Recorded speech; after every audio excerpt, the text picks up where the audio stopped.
لیکن مجھے بتائیں جیل برو تحریک کے مطلوبہ اہداف کیا تھے اور کیا مطلوبہ اہداف آپ کو حاصل ہو گئے؟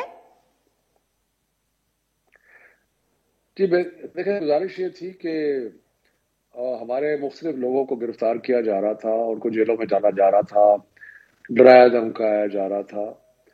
تو ہم نے یہ احتجاج کا ایک طریقہ تھا کہ ہم لوگوں کا خوف دور کریں جیلوں سے. اور ہمارے لوگوں نے جس طریقے سے گرفتاریاں پیش کی، کوئی 80 لوگ تو لاہور سے گرفتار ہوئے، آج بھی گرفتاریاں ہو رہی ہیں، پھر کے پی میں گرفتاریاں ہوئی. تو لوگوں نے جب والنٹری طور پہ کیا تو ایک یہ جو خوف کی فضا تھی وہ ختم اس لحاظ سے ہوئی کہ لوگوں نے خوف کے بت توڑ دیے اور انہوں نے کہا کہ ہم جائیں گے اور ہم گرفتار کریں گے. اور دوسری بات یہ کہ یہ ہماری جو جدوجہد ہے وہ اس کا مقصد تو الیکشن کو حاصل کرنا ہے تاکہ ملک جس دلدل میں پھنسا ہوا ہے اس سے نکل سکے.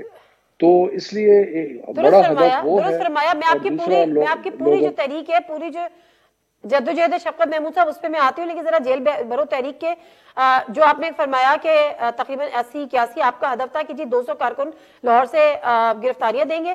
گرفتاریاں 81 کی ہوئی، کے پی کے سے کوئی بھی نہیں ہوئی.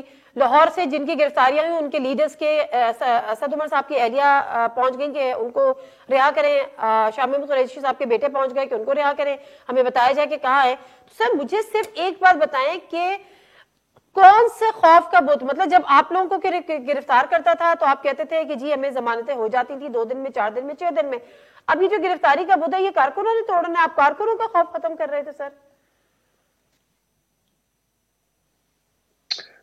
پہلی تو بات یہ ہے کہ جہاں تک میری انڈرسٹینڈنگ ہے، جو ان کی فیملیز نے پٹیشنز کی ہیں، انہوں نے پٹیشنز رہائی کے لیے نہیں کی، انہوں نے پٹیشن اس لیے کی ہیں کہ ان کو جیل مینول کے مطابق وہ سہولیات ملنی چاہیے جو کہ جیل کے جو قیدی ہیں ان کو ملتی ہیں.